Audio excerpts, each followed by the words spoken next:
ఇచ్చారు. అందరిని బట్టి మీ అందరికీ కూడా వందనాలు చెల్లించుకుంటున్నాం. చప్పట్లు కొడతాము. మనం ఆదివారం అయినా మనం దేవుని సమయం ఏం చేయాలంటే దేవునికి చేయాలి. దూరం ఉన్న వాళ్ళు 1 నిమిషం అటు ఇటులో వచ్చిన దగ్గర ఉన్న వాళ్ళు మనం ఏం చేయాలి వచ్చేయాలి. దేవునికి మన సమయాన్ని ఇచ్చి దేవుని మనం ఏం చేయాలి శోధించాలి. పోయిన వారు మనం చెప్పుకున్న వాక్యం దావీదుకి వర్తమానం చెప్పిన వాళ్ళు ఎవరు?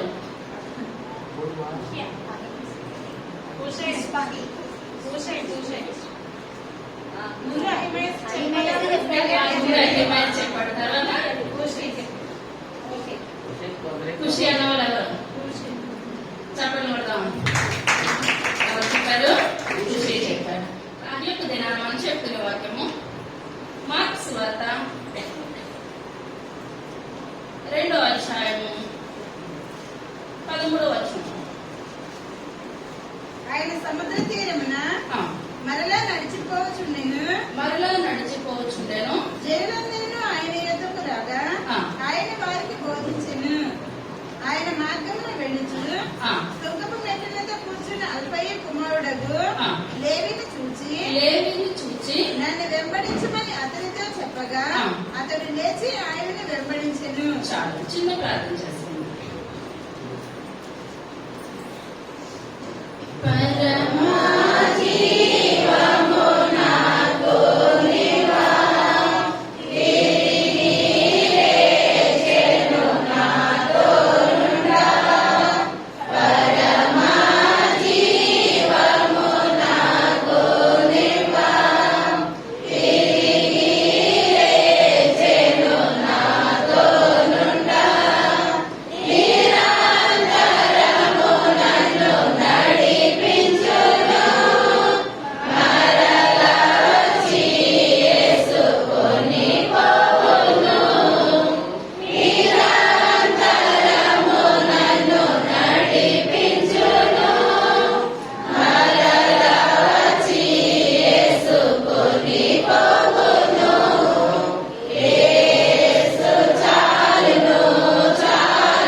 ఆత్మశక్తి చెప్పగలిగే శక్తిని నాకు దయచేయండి.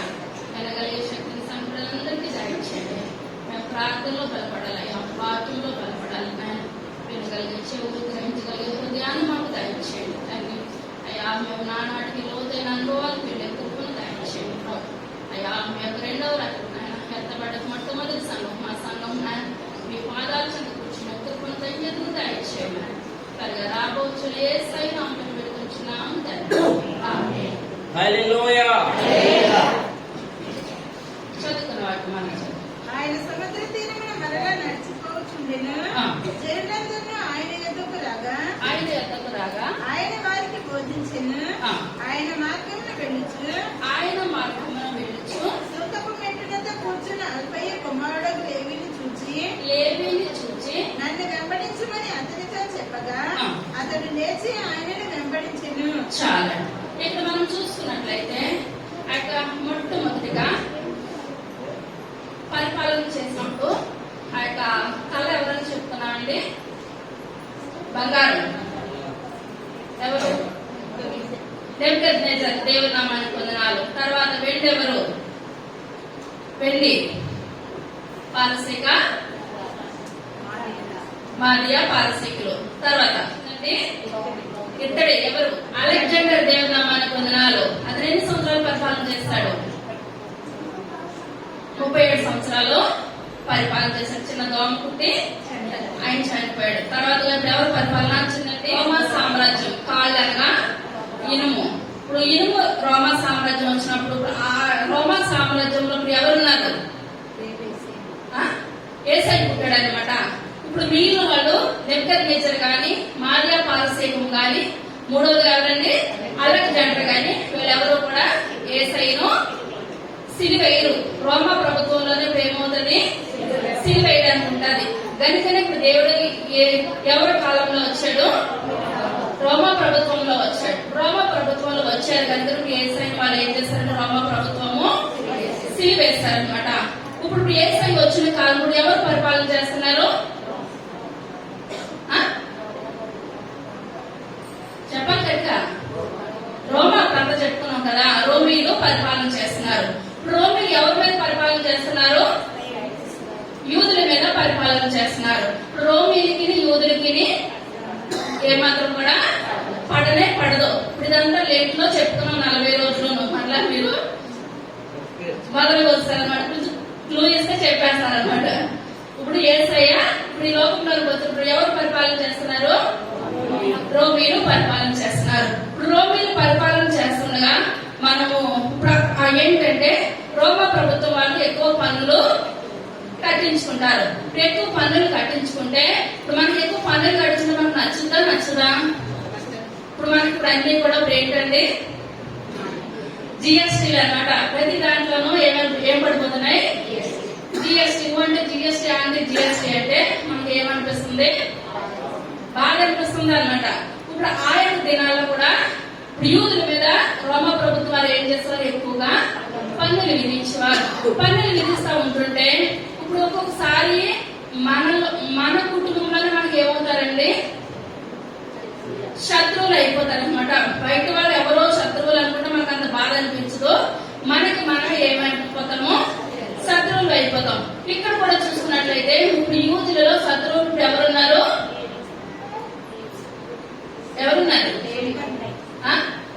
మత్తయి, లేవి. ఇప్పుడు లేవి ఇప్పుడు ఏం చేస్తున్నాడు?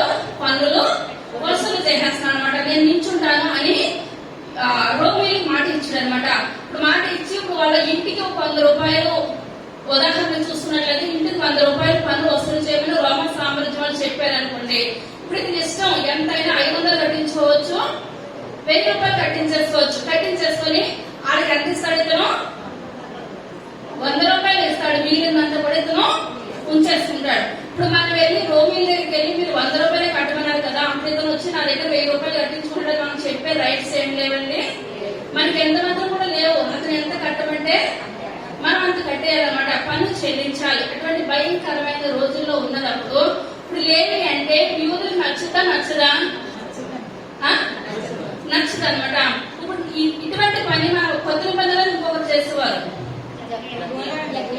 జక్కయ్య, దేవుని నామానికి వందనాలు. జక్కయ్య ఏం చేసేవాడు? పన్నులు వసూలు చేసేవాడు అనమాట. ఇప్పుడు ఇక్కడ లేవి కూడా పన్నులు ఏం చేస్తున్నాడండి? వసూలు చేస్తున్నాడు. లేవి అంటే అర్థం ఏమని చెప్పాను? ఎందుకు వచ్చిన ఏమనుకుంటున్నారా? లేవి అనగా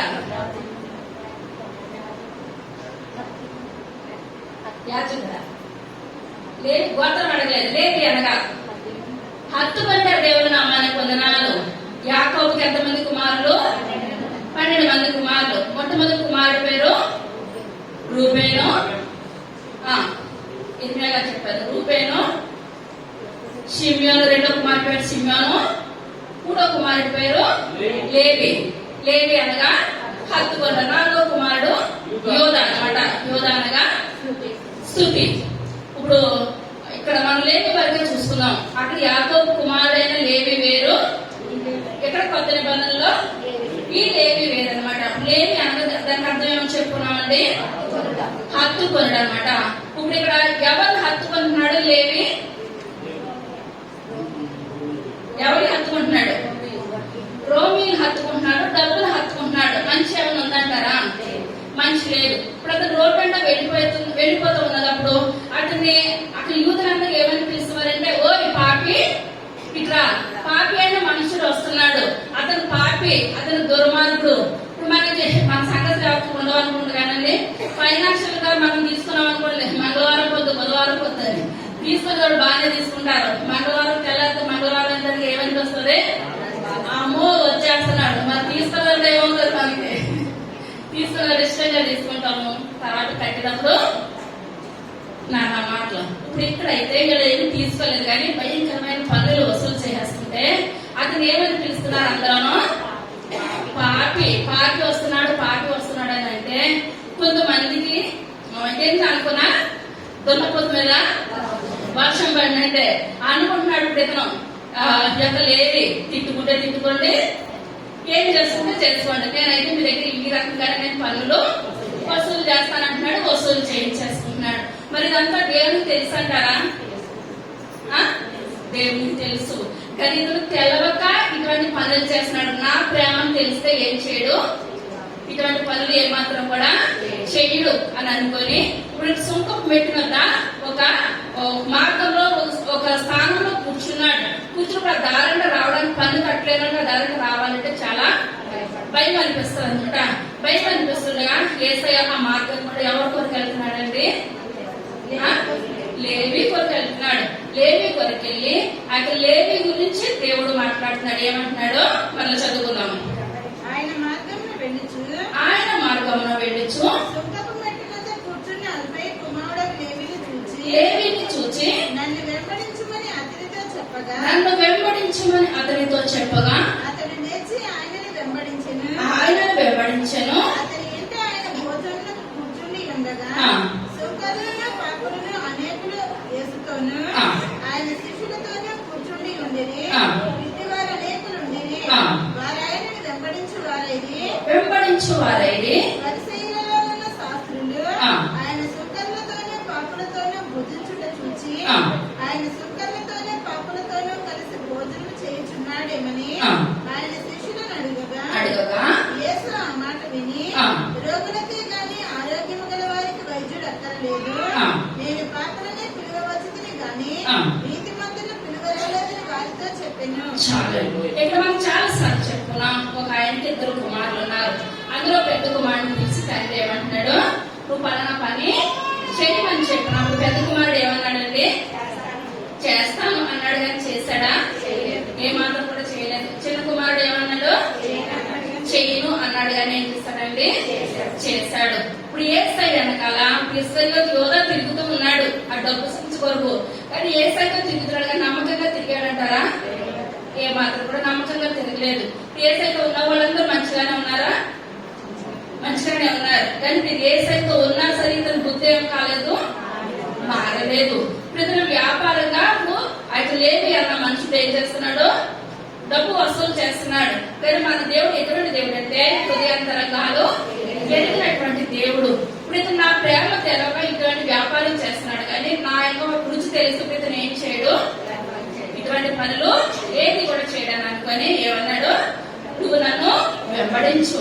ఎప్పుడైతే వెంబడించమని చెప్పాడో వెంటనే ఆ డబ్బు అంతా ఏం చేస్తాడంటే అతను అక్కడ విడిచిపెట్టేసి యేసయ్య వెనకాల వెళ్ళిపోయాడు. కానీ యేసయ్యకి తెలుసు అతను డబ్బు మనిషి కాదు. ఏంటంటే ఆ మాటను బట్టి ఆ రోగిలకి అతుకు పడిపోయాడు, బానిస అయిపోయాడు. ఎప్పుడైతే నా మాట వింటాడో ఇతను ఏం చేస్తాడో ఏ మాత్రం కూడా మాట తప్పే మనిషి అయితే కాదని అనుకున్నాడు. వెంబడించిన ఒక్క మాట అన్నాడంటే దేవుని యొక్క స్వరం ఆలోచించాడు.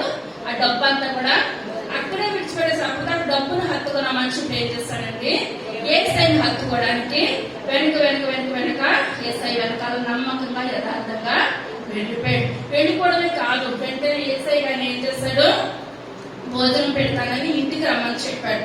ఇంటికి రమ్మని చెప్పినప్పుడు యేసయ్య ఏం చేస్తాడండి, లేవి గృహానికి వెళ్ళాడు. వెళ్ళి భోజనం చేస్తుంటే ఎప్పుడు కూడా శాస్త్రులు పరిచయం యేసయ్య మీద ఏం చేయడానికి చూస్తున్నారు, నేరం చేయడానికి చూస్తున్నారు. ఆదివారం వాన బాగు చేస్తావు, ఆదివారం ఏళ్ళం బాగు చేస్తావు, ఎప్పుడు కూడా ఇదే తప్పించి అందులో మంచి అన్నది ఏమాత్రం కూడా చూడట్లేదు. ఇప్పుడు ఇతనిలో మార్పు వచ్చింది అన్న మార్పును చూడట్లేదు. కానీ ఇప్పుడు ఏంటంటే లేవిని అందరూ కూడా ఏమని పిలుస్తారని చెప్పానండి, పాపి. ఇప్పుడు పాపి ఏంటి, నువ్వు ఏం చేస్తున్నావు, బస చేయడానికి వెళ్ళావు, భోజనం చేయడానికి వెళ్ళావు అని చెప్పినప్పుడు అందరూ మాట్లాడుతున్నారు. కానీ ఇప్పుడు ఇంతవరకు తెలవలేనంతసేపు కూడా లేవి అటువంటి వాడు. నేను తెలుసుకున్న తర్వాత ఎటువంటి వాడు మంచివాడు కింద మారిపోతాడని యేసయ్యకి తెలుసు కనుక అప్పుడు యేసయ్య అంటున్నాడు, ఏమీ మాట్లాడతలేదు. ఆరోగ్యవంతులకి ఎవరు వద్దండి? వైద్యుడు అవసరం లేదు. ఇప్పుడు అనారోగ్యంగా ఉన్న వాళ్ళే ఎక్కడ కూర్చుంటారు? హాస్పిటల్ దగ్గర కూర్చుంటారు, డాక్టర్ వరకు వెళ్తారు. ఆరోగ్యంగా ఉన్న వాళ్ళు ఏమంటారు? మనము హాస్పిటల్ దగ్గర కూర్చుంటే అవసరం లేదని చెప్పుకుంటారు అనమాట. ఇప్పుడు దేవుడు అంటున్నాడు, ఎందువల్లంటే ఇప్పుడు శరీరానుసారంగా కాదు, ఆత్మానుసారంగా ఇప్పుడు లేవికి ఏం కావాలి? వైద్యం కావాలి, దేవుని యొక్క మాటలు కావాలి, దేవుని యొక్క చికిత్స కావాలి అనుకోని మీరు ఏమనుకుంటే అనుకోండి. కానీ నేను ఆరోగ్యవంతుల కొరకు నేను ఈ లోకంలోనికి రాలేదు, అనారోగ్యం కొరకు నేను రోగుల కొరకు ఈ లోకంలోనికి వచ్చాను. లూకా సువార్త 5వ అధ్యాయం 27వ వచనం.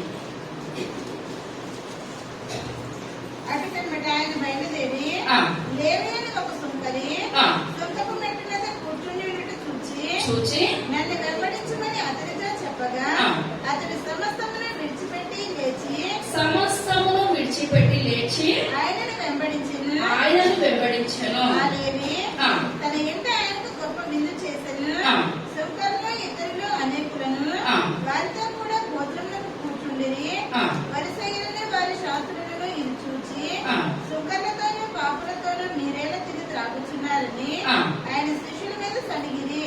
అందుకు యేసు, రోగులకే కానీ ఆరోగ్యము గల వారికి వైద్యుడు ఎక్కర్లేదు. చాలా ఇప్పుడు అక్కడ రాసింది, అక్కడ రాయబడింది. లోక గారు ఈ విధంగా రాశారు. ఇప్పుడు వెంటనే సమస్తమును విడిచిపెట్టాడా? లేకపోతే ఏసయ్య నాకు కొంచెం 10 రోజులు టైం ఇస్తావా? లేకపోతే నేనంతా ఇల్లును చక్క పెట్టుకోవాలని చెప్పాడండి. ఇప్పుడు ఇతను వెంటనే ఇప్పుడు ఇంకా ఆ రోజు ఇంకా ఎంతెంత డబ్బు వచ్చి ఉండదు, ఈ డబ్బు అంతా కట్టించేసుకొని నా పిల్ల తరాలకు సెటిల్మెంట్ చేసేసి నేను ఏం చేస్తాను, మిమ్మల్ని వెంబడిస్తానని చెప్పాడా? సమస్తమును అంటే మొత్తం అంతా కూడా ఇప్పుడు దాకా నేను చేసింది తప్పు అని అనుకున్నాడు. ఇంకా లైన్ లో ఎంతమంది నిల్చున్నారో డబ్బులు కట్టడానికి, అదంతా కూడా నాకు ఏమి కూడా నాకు వద్దు అని అనుకున్నాడు. ఇప్పుడు మనం చెప్పి ఇప్పుడు ఇతరులు మన గురించి చెప్పాలనుకోండి, నచ్చితే మంచిగా చెప్తారు, నచ్చకపోతే చెడుగా చెప్తారు. చెడంతా తెలుసు కానీ ఏం చేస్తారు? చెడుగా చెప్పచ్చు. కానీ మత్తి అంత మత్తియే ఈయన గురించి ఈయన రాసుకున్నారు. అదే మత్తయి సువార్త 9వ అధ్యాయము 9వ వచనం. 9వ అధ్యాయం 9వ వచనం. యేసు అక్కడి నుండి వెళ్ళిచు సుంకపు మెట్టు మీద కూర్చుని ఉన్న మత్తయి అని ఒక మనిషిని చూచి నన్ను వెంబడించమని అతనితో చెప్పగా అతడు లేచి ఆయనని వెంబడించెను. ఇంటిలో భోజనములకు యేసును కూర్చుని ఉండగా ఇప్పుడు అందరూ కూడా ఇప్పుడు మార్కుగా రాశారు. ఆయన ఎక్కడ కూర్చున్నారని రాశారండి? సుంకపు మెట్టు వద్ద. లోకా గారు రాశారు, ఆయన ఎక్కడ కూర్చున్నారని రాశారు? సుంకపు మెట్టు వద్ద. వాళ్ళిద్దరూ అలా రాశారు. ప్రియనంతటి నేనేమనుకోవాలి, లేదా నేను బయట మంచిగా కూర్చున్నాను, లేదా దేవుని మందిరంలో కూర్చున్నానని రాసుకోవాలి. కానీ ఈయనంతటి నేనేమని రాసుకున్నాడండి? నేను సుంకపు మెట్టు వద్దే కూర్చున్నాను, వేరే చోట కూర్చోలేదు.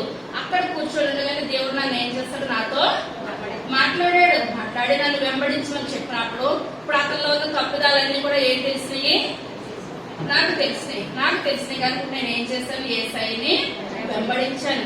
వెంబడించడమే కాదు, వెంటనే నా మనసు మారి ఏమనిపించిందండి?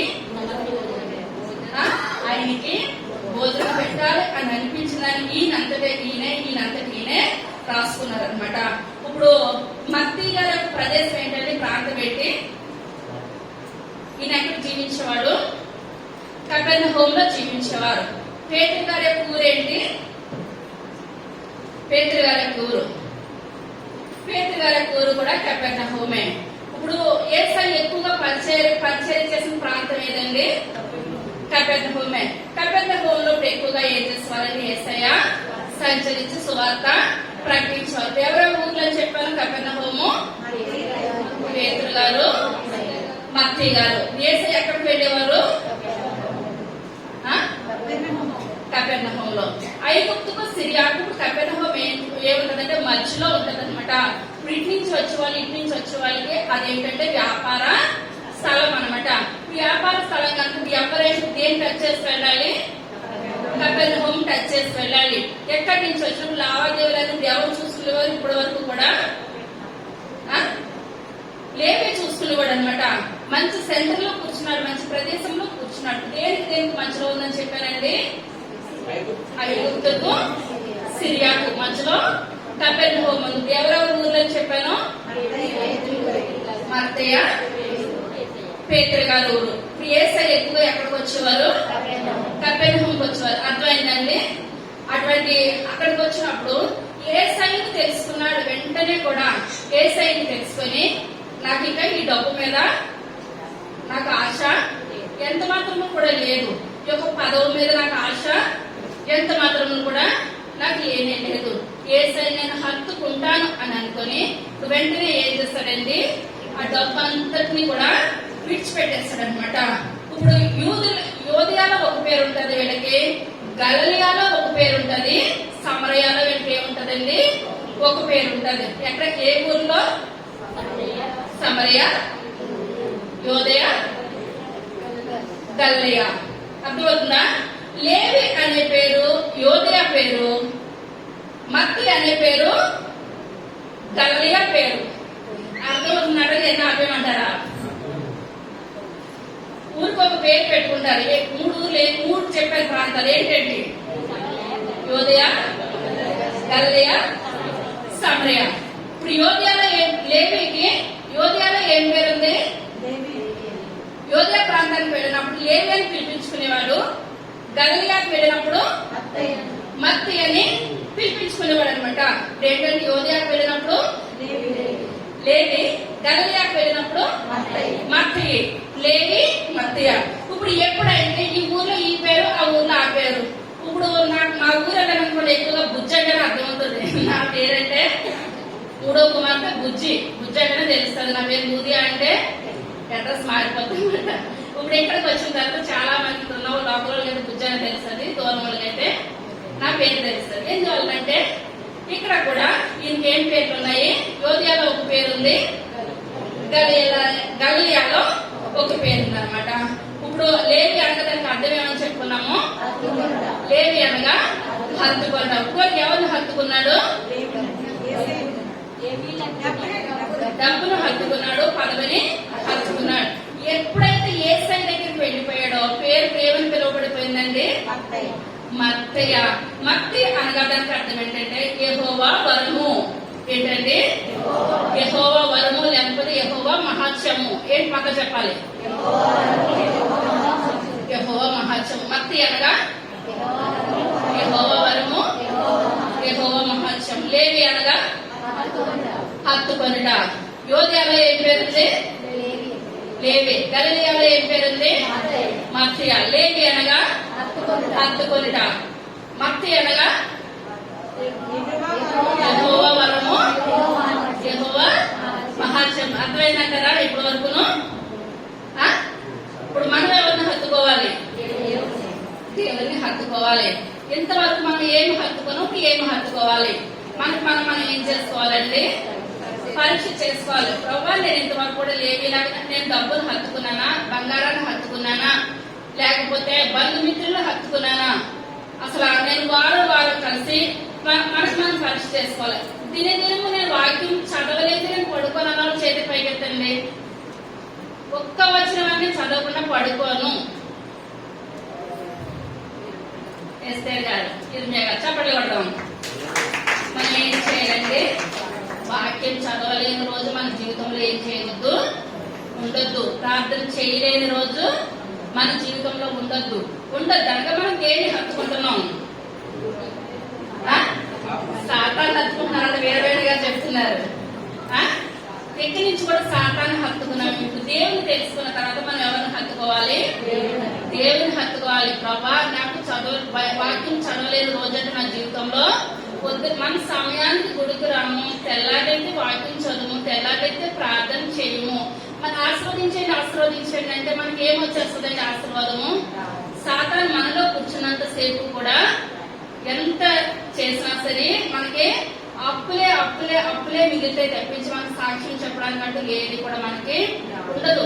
ఎందువల్లంటే మనం దినదినము వాక్యం చదవాలి, దినదినం మనం ఏం చేయాలంటే ప్రార్థన చేసుకోవాలి.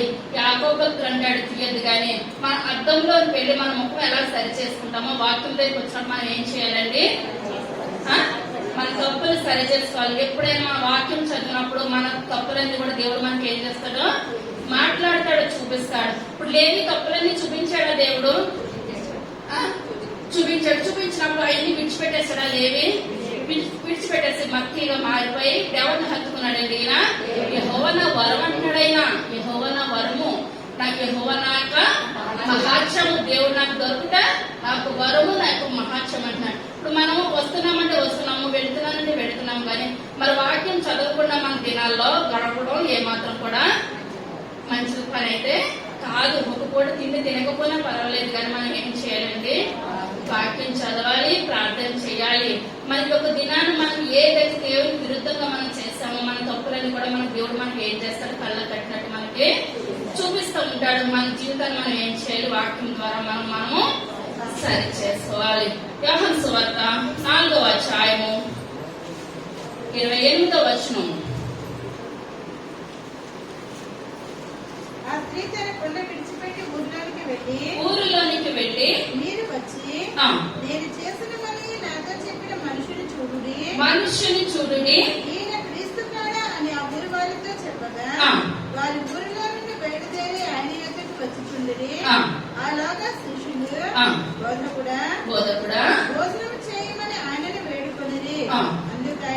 అందుకైన భుజించుటకు మీకు తెలియని ఆహారం నాకు ఉన్నదని వారితో చెప్పగా శిష్యులు ఆయన భుజించుటకు ఎవడైనా ఏమైనా తెచ్చునేమో అని ఒకరితో ఒకడు చెప్పుకొని యేసు వారిని చూచి నన్ను పంపిన వారి చిత్తము నెరవేర్చుటయు ఆయన పని తొలగించుటయు నాకు ఆహారమై ఉన్నది. ఇంకా 4 నెలలైన తరువాత కోతకాలం. చాలా ఇప్పుడు సమర స్త్రీ దేవుని స్వరం విన్నది, దేవుని యొక్క మాట ఆలకించింది.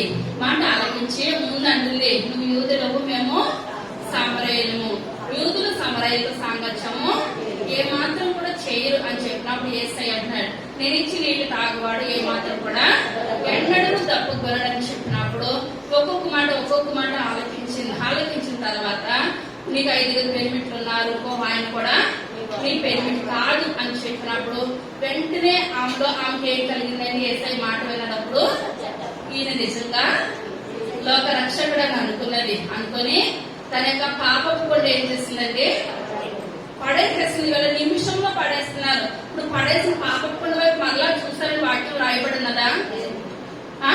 ఇప్పుడు భక్తి మళ్ళీ డబ్బు వంక చూస్తాడని ఉన్నదండి బైబిల్ గ్రంథంలో?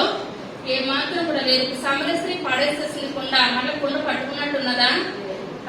మన దేవుడి స్వరం ఎందుకు విన్నామని అనేది మనకు తెలిసిందని అంటే దేవుడు మనతో మాట్లాడినప్పుడు మనం ఏం చేయాలండి? అలా వెనక చూడలేని వాళ్ళతో దేవుడు ఏం చేస్తున్నాడు?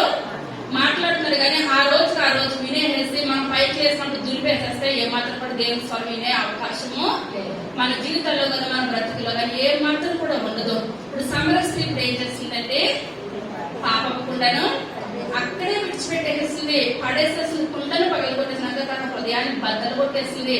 ప్రభా, ఇంతవరకు మీరంటే నాకు తెలవకుండా నేను పాపంలోనే జీవించానయ్యా, పాపంలోనే నేను బ్రతికాను. శరీరాశ, నేత్రాశ, జీవబ్రహ్మము తండ్రి వాళ్ళు పుట్టినవి ఏమాత్రం కూడా కానే కాదు ప్రభా అని తెలుసుకుంది. ఆ ఊరు వారందరినీ కూడా ప్రభు ఏం చేసిందండి? రక్షించింది. కనుకనే ఇలాంటి బిడ్డలని దేవుడు ఏం చేస్తున్నాడు? ఏరి కోరి ప్రస్తుతం ఇంకో బిడ్డకి రావాల్సిన అవసరం ఏముందండి? అతను ఏమాత్రం కూడా వెనక చూడడం. లోతు భార్య ఏం చేసింది? వెనక తిరిగి చూసింది. ఏమన్నా పొందుకుందంటారా? ఉప్పు స్తంభం అయిపోయింది. మనం వెనక తిరిగే జీవితాలు మనలో ఉన్నట్లయితే యేసయ్య మన దగ్గరికి రావడం, మనతో మాట్లాడే అవకాశాలు మనలో ఎంత మాత్రం కూడా ఉండదు. మనం ఎప్పుడైతే బైబిల్ పట్టుకున్నామో, యేసయ్య మాట పట్టుకున్నామో, ప్రభా నేను వెనక్కి ఏమాత్రం కూడా నేను చూడను ప్రభా, ముందున్న వాటి వరకే నేను పరిగెడతాను. ఇప్పుడు పౌలు గారు ఎక్కడి వరకు పరిగెట్టారండి? గురి యొక్కకు పరిగెట్టారు. కానీ మనం ఎక్కడి వరకు పరిగెట్టాలి? గురి యొక్కకు. సాతాను మనం ఎంతగానో వెనక్కి లాగడానికి చూస్తారు, కానీ దేవుడు ఉన్నంత సేపు యోగుని ఎంత లాగడానికి చూసినా యోగు దొరికాడంటారా? సాతానికి ఏమాత్రం కూడా దొరకలేదు. మనం అనుకోవచ్చు మహాకి ఏం పెడుతుంది సాతాను? మనకి ఆర్థికంగా పెడుతుంది, శారీరకంగా ఇబ్బందులు పెడుతుంది, అంతవరకేనా? మన ఈ లోకంలోకి ఏమి పట్టుకున్నాము? ఏమి కూడా పట్టుకొని వెళ్ళిపోము. దేవుని నామాన్ని మనం ఏం చేయాలండి? మహిమ తేవాలి. ప్రభా, శరీరం లేవలేని స్థితిలో ఉన్నా దేవుడు మనకు 2 కాళ్ళు ఇచ్చిన మన బైబిల్ ఏం చేయాలి? చదవాలి. మనం ఏం చేయాలి? ప్రార్థన చేయాలి. ఎప్పుడైతే బైబిల్ ప్రార్థన మనం పట్టుకున్నామో అనారోగ్యం మన దగ్గర నుంచి ఏం చేస్తుందండి? వెళ్ళిపోతూ ఉంటది. దేవుని చిత్తమైతే ఒబేదోము కుటుంబం దగ్గర మందసం వచ్చినప్పుడు ఎన్నాళ్ళు ఉందండి? మందసము 3 నెలలు ఉంది. 3 నెలల్లోనే దేవుడు ఏం చేస్తాడు? ఒబేదోము కుటుంబాన్ని ఆశీర్వదించాడు. మనం అప్పులు గుండా వెళ్తున్నామేమో, ఇరుకులు గుండా వెళ్తున్నామేమో, ఇబ్బందులు గుండా వెళ్తున్నామేమో, మనం నిజమైన దేవుడు చేత ఆయన పాదాలు పట్టుకొని ప్రభా నేను వెనక్కి ముందుకు తిరుగుతున్నానేమో, ఒక ముందుకు ఒక అడుగెత్తున్నానేమో. మనం అనుకుంటాం ఒక అడుగు ముందుకు వెళ్ళాలంటే 10 అడుగులు వెనక్కి వెళ్ళిపోతాం. నేను ఈ స్థితిలో నేను ఉన్నానంటే నాలో ప్రార్థనా జీవితము లేదు కనుక నేను 10 అడుగులు వెనక్కేస్తాను. ప్రభా నాకు మీరు ఏం చేయాలి, సహాయం దయచేయాలి. నేను వెనక్కి అడిగేసే విధానం నాకు వద్దు ప్రభా. ఒబేదెదోము కుటుంబాన్ని ఎందుకు ఆశీర్వదించారు? ఆ కుటుంబాన్ని మీరు అటుగా ఆశీర్వదించండి అంటే మనము ఇంకా గుడి అయిపోతున్నప్పుడు ప్రార్థనకు వచ్చి మనకి ఏదో వచ్చేయాలంటే ఏమాత్రం కూడా కాని పని. మన సమయానికి మనం ఏం రావాలి, దేవుని మందిరానికి రావాలి, ఆశీర్వాదాలు పొందుకోవాలి. దినదినము వాక్యం చదవలేని రోజంటూ మన జీవితంలో ఉండొద్దు, ప్రార్థన చేయలేని రోజంటూ మన జీవితంలో ఉండదు. వచ్చి ఈ వారం అంతా వాక్యం చదివారా అంటారు, మీరేం చేయాలి, గుడి మానేస్తారా? చదవ ఇప్పుడు సమయానికి రావాలని చెప్పినప్పుడు మీరు సంఘం అంతా ఏం చేస్తున్నారు, 10ంటికే వచ్చేస్తున్నారు. కొంతమంది అంటారు నాకు చదువు రాదు. చదువు రాకపోయినా హైదరాబాద్ అందరూ హిందీ నేర్చుకుంటున్నారా? నేర్చుకుంటున్నారు. మన పిల్లలు కూడా మనం ఇప్పుడు ఏం చేయాలి, చదివించుకొని ఆలకించాలి. మనం చదువు రాదు కదా అని పక్కకి వెళ్ళిపోవడం అంటూ ఏది ఉండొద్దు. ఒక్క క్వశ్చన్ మన పిల్లలను బ్రతిలాడుతారు, అయ్యా కొంచెం చదవండి, ఏం చేస్తాను ఆలకిస్తాను. లేకపోతే మనకి ఎవ్వరు చదివలేకపోతే నాకు జ్ఞానాన్ని దయచేయండి ప్రభు అని ప్రార్థన చేస్తే బైబిల్ చదివి జ్ఞానాన్ని ఎవరిస్తారండి? దేవుడే ఇస్తాడు. దేవుని ద్వారా మనం ఏం చేయాలి, అడగాలి, పొందుకోవాలి. ఇప్పుడు దేవుడు వెంబడిస్తామని చెప్పినప్పుడు దేవుడే మనకి ఏం చేస్తారు, వాక్యం చదివే జ్ఞానాన్ని దేవుడు మనకు దయచేస్తాడు. రెండవదిగా లూకా సువార్త 19వ అధ్యాయం మొట్టమొదటి వచనం. ఆయన సంచరించు ఎరికో పట్టణంలో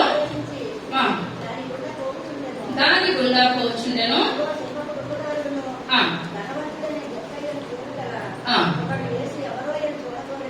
చూడగోరెను గాని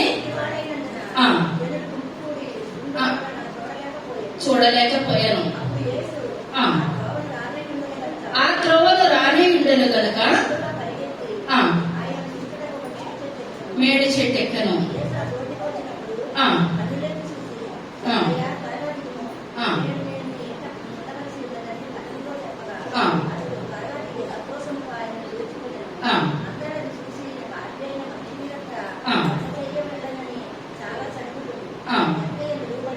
జక్కయ్య నిలబడి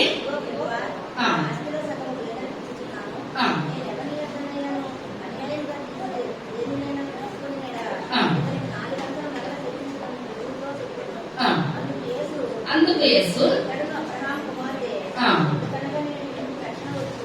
చాలా అతను ఎవరు కుమారుడు? అబ్రహాము కుమారుడే. ఇప్పుడు యేసు ఎవరు వచ్చాడండి ఆ మార్గం గుండా?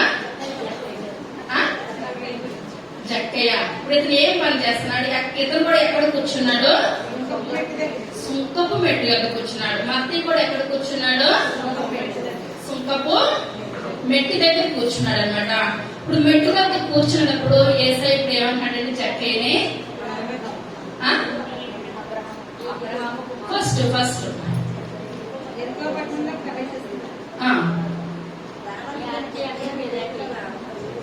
4వ వచనం. ఎప్పుడు యేసు ఆ త్రోవలో రానయ్యుండెను గనుక అతడు ముందుగా పరిగెత్తి ఆయనను చూచుటకు ఒక మేడి చెట్టు ఎక్కెను. యేసు ఆ చోటికి వచ్చినప్పుడు కన్నులెత్తి చూచి జక్కయ్య త్వరగా దిగుము. చాలా దేవుడు ఏమంటున్నాడో త్వరగా దిగమని చెప్తున్నాడు అనమాట. జక్కయ్యని త్వరగా దిగమని. జక్కయ్య దిగేశాడంటారా, ఆలస్యం చేశాడంటారా? త్వరగా దిగేశాడు. ఎప్పుడైతే త్వరగా ఒక్క మాట అన్నాడు జక్కయ్య, నువ్వు త్వరగా దిగుము.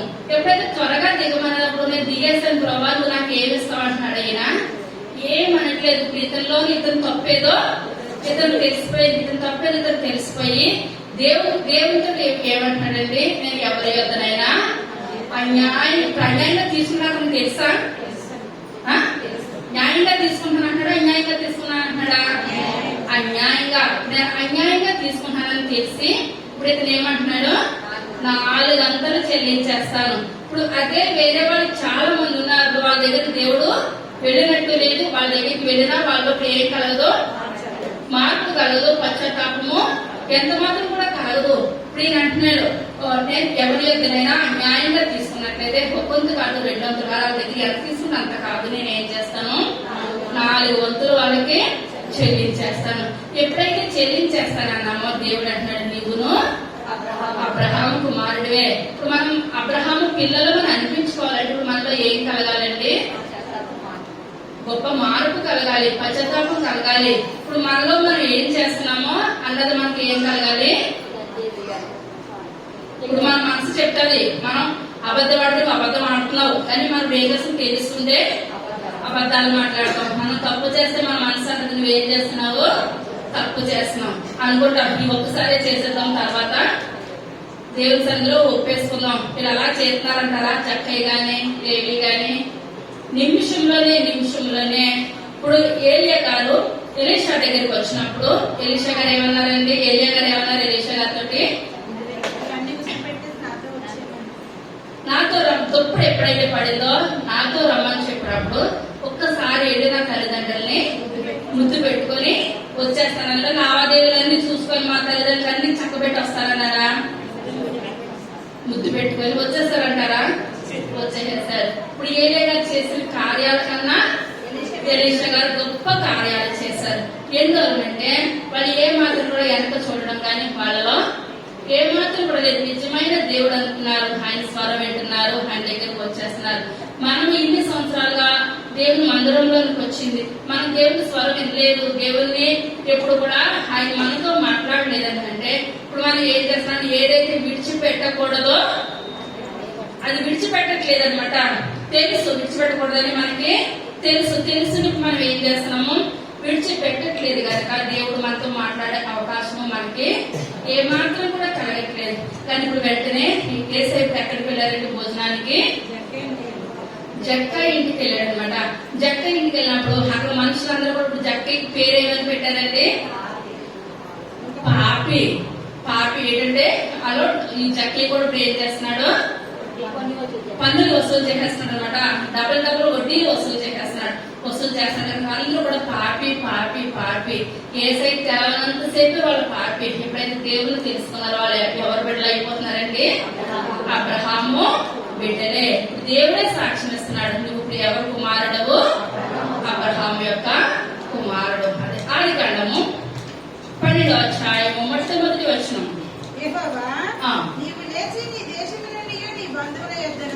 బంధువుల యొద్ద నుండి నీ తండ్రి ఇంటి నుండి బయలుదేరి నేను నీకు చూపించు దేశములకు వెళ్ళుము.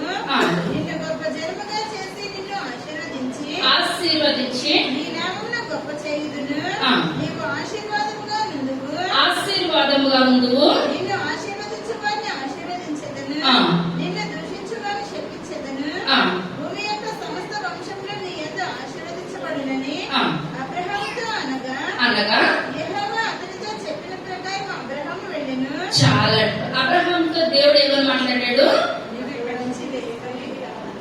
నీ బంధువుల దగ్గర నుంచి నీ తండ్రి ఇంటి నుంచి అందరి దగ్గర నుంచి నువ్వేం చేయాలి, నువ్వు నేను చూపించే దేశానికి నువ్వు వెళ్ళిపోవచ్చు. దేవుడు అబ్రహాంని బహుగా ఆశీర్వదించాడు.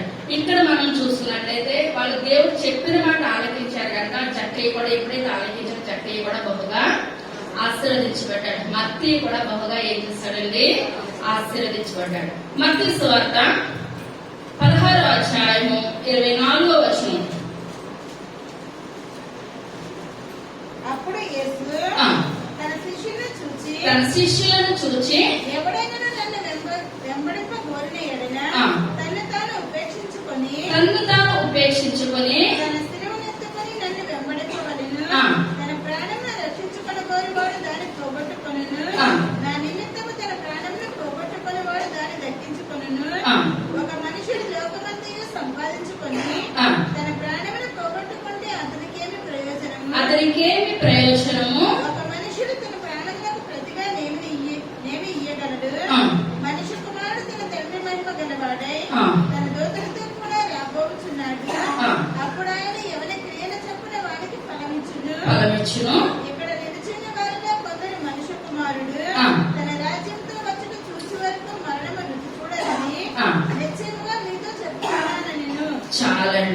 గాక శిష్యులతో దేవుడు మాట్లాడుతున్నాడు.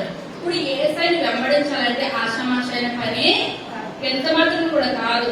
శిష్యులు యేసయ్య ఉన్నంతసేపు కూడా యేసయ్యతో కొంతమంది అయితే ఆ రొట్టెల కొరకు దేవునికి కూడా వెళ్ళేవారు, కొంతమంది అయితే స్వస్థతల కొరకు యేసయ్య దగ్గరికి వచ్చేవారు, రకరకాలుగా వచ్చారు. యేసయ్యని సిలువ వేసినప్పుడు అందరూ కూడా వెళ్ళిపోయారు. యోహాను గారు ఉన్నారు, స్త్రీలు మాత్రమే మిగిలి ఉన్నారు, కొంతమంది స్త్రీలు అక్కడ మిగిలి ఉన్నప్పుడు ఇప్పుడు ఏమైందంటే యేసయ్యని సిలువ వేసేసిన తర్వాత శిష్యులు ఏమైనా చేసేస్తారు, ఎందుకంటే వాళ్ళంతా వాళ్ళు కలిపి వేసేసుకొని గడియలు పెట్టుకుని ఇంట్లో ఎవరింట్లో వాళ్ళు ఉన్నారు. యేసయ్య పునరుద్ధారుడు అయిన తర్వాత ఆ శిష్యుల దగ్గరికి వచ్చి మళ్ళీ వాళ్ళు చేపల వృత్తికి వెళ్ళిపోతున్నప్పుడు పిల్లలాట అని వాళ్ళు ఏం చేస్తారండి మాట్లాడినప్పుడు శిష్యులు ఒక్కొక్కరు యేసయ్య దగ్గరికి మరలా వచ్చారు. మరలా వచ్చినప్పుడు ఇప్పుడు యేసయ్య ఇప్పుడు వాళ్ళతో చెప్పినప్పుడు వాళ్ళు దేనికైనా కూడా సిద్ధపడ్డారు.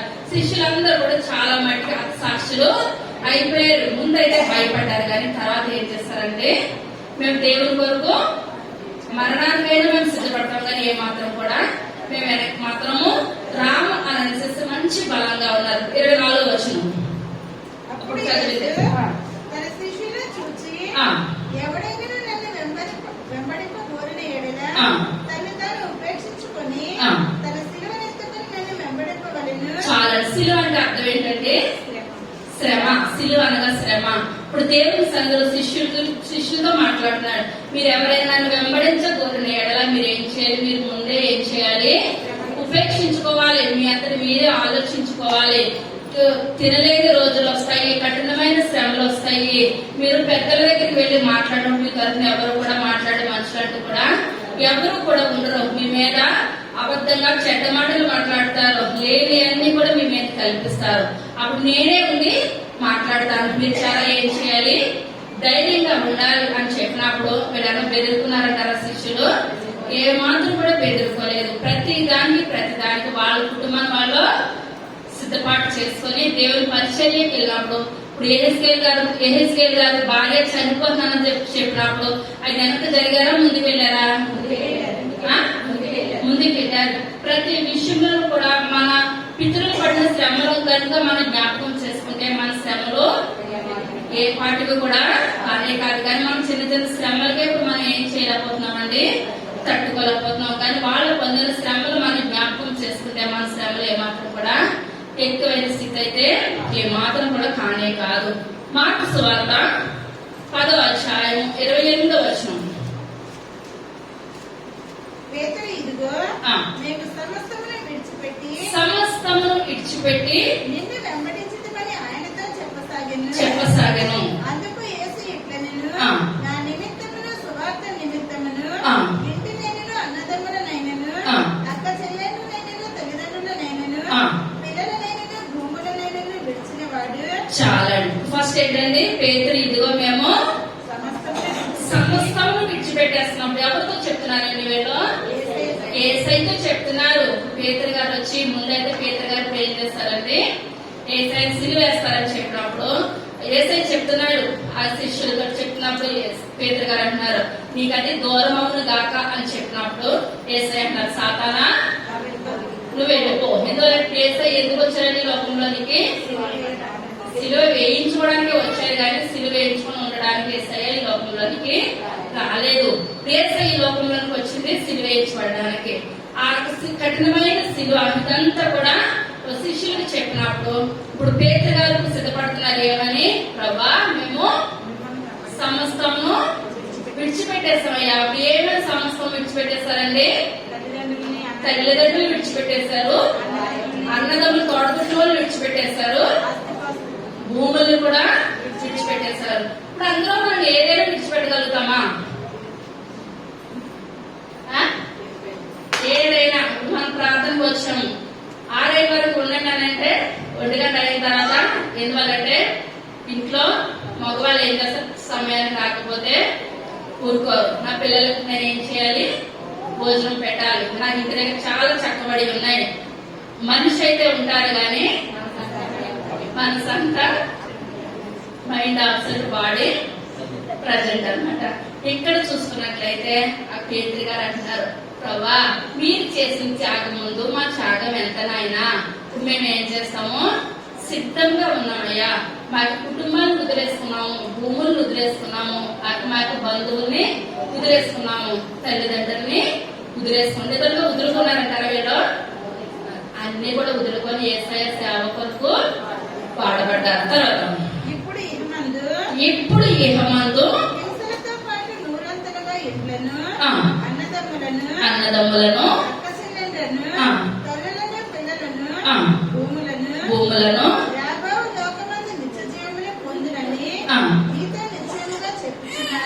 చాలా ఇక్కడ మహా అయితే 60 సంవత్సరాలు లేకుంటే 70 సంవత్సరాలు, అది కూడా ఆయాసము దుఃఖమే. కానీ దేని కొరకు చూసారంటే శిష్యులు పరలోక పట్టణం కొరకు చూసారు. అక్కడైతే యుగ యుగాలు కూడా ఎక్కడ ఉంటామండి? యేసయ్య పాదాల చేత యేసయ్య పరిశుద్ధుడు పరిశుద్ధుడు పరిశుద్ధుడు అని మనం ఏం చేస్తాము? దోతుల కన్నా మన దేవుడు గొప్పగా పొగుడుతున్నాడు అనమాట. ఇప్పుడు ఆయన పాదాల చేత కూర్చొని మనకు రాత్రి తెలదు పగలు తెలదు, నిత్యము కూడా ఆయన పాదాల చేత మనం ఏం చేస్తాము? ఆయన స్తుతిస్తాము, ఆయన్ని ఆరాధిస్తాము. శిష్యులు అంటున్నారు, ప్రభా మాకు ఈ లోకంలో ఏది కూడా మాకు వద్దయ్యా, ఈ లోకం గురించి మేము చూడము, మేము ఎక్కడి గురించి చూస్తాము? పరలోక పట్టణం గురించి. ఇప్పుడు మనం చనిపోతే ఎవరైనా పట్టుకెళ్తామంటారా? ఎప్పుడు ఏం పట్టుకెళ్తారు? సరైన బట్ట వేస్తే వేస్తారు, లేకపోతే లేదు. అది కూడా మనకి ఏమాత్రం కూడా తెలియదు అనమాట. మన పుట్టిగా తెలియదు, మన యొక్క మరణం కూడా తెలియదు. కానీ ఈ లోకంలో మనం యేసయ్యతో జీవించినట్లయితే తరతరాలు మనకి ఏమొస్తుంది? ఆయన పాదాల దగ్గర కూర్చుంటాము. ఆయన దేవుడి ముందు కూర్చోవడం కన్నా మనకున్న సంతోషం ఆనందం ఈ లోకంలో ఏది కూడా లేదు. తర్వాత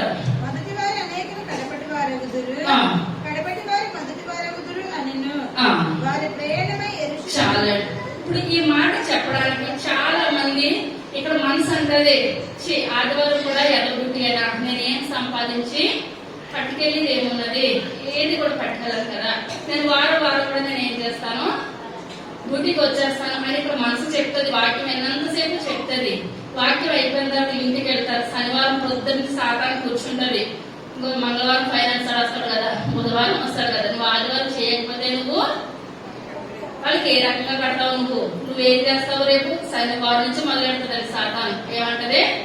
రేపు నువ్వు డ్యూటీ మానద్దు, తర్వాత వారంలో ఒకవేళ ఆదివారం రాటు సోమవారం డ్యూటీకి రానకపోతే నీకు 2 డుమ్మాలు అయిపోతాయి. కానీ ఏదైనా చూస్తారంటారండి శిష్యులు. ఇప్పుడు ఏంటంటే మొదటి వారు కడపటి వారు మొదటి వారు మనం అనుకుంటాం, అప్పటికప్పుడు నిర్ణయం తీసుకుంటాం, అప్పటికప్పుడుకే మనం ఏం చేస్తామండి? ఆ నిర్ణయాన్ని విడిచిపెట్టేస్తాం. మనం అప్పటికప్పుడు నిర్ణయాలు కాదు. ఇప్పుడు శిష్యులు ఒక మాట అన్నారంటే జీవితాంతకాలం వాళ్ళు ఏం చేస్తారు? ఆ మాటనే నెరవేర్చారు అనమాట. తెలియచేయాలి, నెరవేర్చారు. మళ్ళీ తల్లిదండ్రుల దగ్గరికి వెళ్ళిపోయారు, భూముల దగ్గరికి వెళ్ళిపోయారని రాసిపడి ఉందా? నెరవేర్చారు. చివరి వరకు కూడా ఆయన ఆ యొక్క మాటను నెరవేర్చారు. అబ్రహాం కూడా ఆ మాటను నెరవేర్చాడు. సమరేశ్వరి మనం ఎంత తిరిగిందంటారా? నాకు లోకం కావాలని తిరిగిందా? ఏమాత్రం కూడా తిరగలేదు. జక్కి తిరిగాడా? ఏమాత్రం కూడా తిరగలేదు. ఇప్పుడు మనం ఏం చేయాలండి? కన్న మాట మనము తిరగద్దు. సాధారణ నువ్వు మాట ఇచ్చేస్తున్నామేమో ఏమాత్రం కూడా నువ్వు మాట ఇవ్వద్దని మాట్లాడుతున్నప్పుడు ఇప్పుడు పేదల దగ్గర పేద గారు ఎలాగా బంధించేశారో యేసయ్య సాతానా అన్నారో మనం ఏమన్నా సాతానా దగ్గర నుంచి నువ్వు వెళ్ళిపో, నేను దేవుడి పని మీద ఈ లోకంలో సగం వయసు అంతా లోకంలోనే గడిచిపోయింది, మిగిలిన వయసు అంతా నేను ఎవరి కొరకు బ్రతకాలి?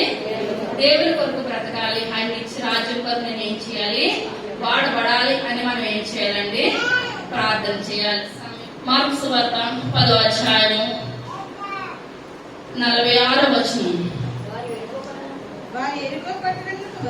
వచ్చిరి ఆయన తన శిష్యులతోనూ బహు జన సమూహముతోను వచ్చుచుండగా గుడ్డి భిక్షకుడు త్రోవ పక్కన కూర్చుండెను.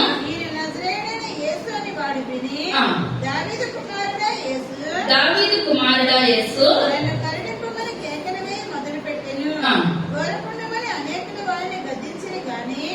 వాడు దావీదు కుమారుడా, నన్ను కరుణింపమని మరి ఎక్కువగా కేకలు వేస్తాను.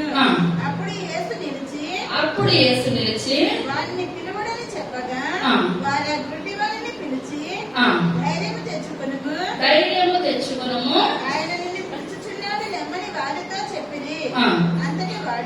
అంతటా వాడు బట్టను పారవేసి చాలా ఏం చేస్తాడండి, బట్టను పారవేస్తాడు. తీమయ్య అని గుడ్డు భిక్షకుడు ఏం చేస్తున్నాడు,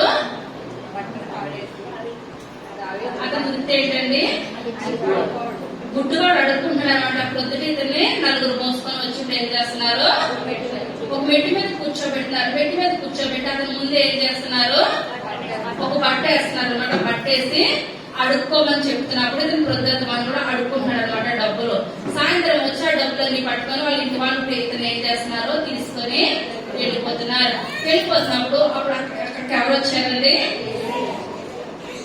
యేసయ్య వచ్చారు. యేసయ్య వచ్చినప్పుడు వీరికి తెలుస్తుంది ఏమని, యేసయ్య వచ్చారు. అందరూ కూడా అక్కడ ఉన్న వాళ్ళందరూ కూడా యేసయ్య వచ్చారు యేసయ్య వచ్చారు అని అంటుంటే ఈ గుడ్డివాడు ఏమని పిలుస్తున్నాడండి, దావీదు కుమారుడా దేవుని నామానికి వందనాలు అంటే ఇది దావీదు వంశంలో నుంచే యేసయ్య వస్తాడని ఎవరికి తెలుసు, వంశాలు తెలుసు అనమాట. ఇప్పుడు ఏ వంశంలో యేసయ్య వస్తాడో ఈ గుడ్డివాడికి తెలుసు. ఎందువల్లంటే మెట్ల దగ్గర అడుక్కుంటున్నా వృత్తిపరంగా ఆ దేవుని మాటలు ఏం చేస్తున్నాడు, ఈయన ఆరాధిస్తున్నాడు అనమాట. అందరూ యేసయ్య యేసయ్య యేసయ్య యేసయ్య అంటే ఇతను ఒకటే అరుస్తున్నాడు, దావీదు కుమారుడా యేసు నన్ను కరుణించు, దావీదు కుమారుడా దావీదు వంశం నుంచి మీరు ఈ లోకంలోకి వచ్చారు ప్రభా, నన్ను ఒకసారి కరుణించు, నన్ను ఒకసారి కరుణించానంటే యేసయ్య దగ్గర ఉన్న చుట్టుపక్కల ఉన్న వాళ్ళందరూ కూడా గుడ్డోడా నువ్వు నోరుమే, గుడ్డోడా నువ్వు నోరుమే అని అంటుంటే ఈ యొక్క స్వరం ఎవరి చెవిలో పడిందండి, యేసయ్య చెవుల్లో పడింది.